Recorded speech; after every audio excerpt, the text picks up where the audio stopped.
Hello everyone, কি অবস্থা? আশা করি সবাই ভালো আছেন, আমরাও ভালো আছি। এখন আমাদের সবাই মিলে আমরা একটা পার্টি দিচ্ছি। মোশারফ ভাই কিছু বলেন। আজকে অনেক দিন পর ছোট ভাইদের সাথে একটা মুড়ির পার্টির আয়োজন করলাম।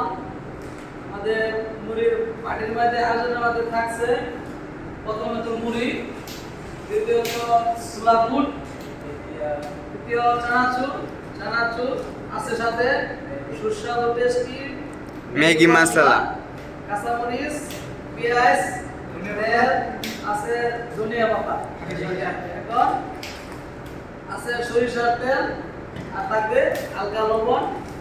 আজকে পার্টি আমাদের জমজমাট হবে। আরো ভাই বাদার আছে, কিছুক্ষণের মধ্যেই আমাদের মাঝে উপস্থিত হবে। আশা করি পরবর্তীতে আবার দেখতে পারবো।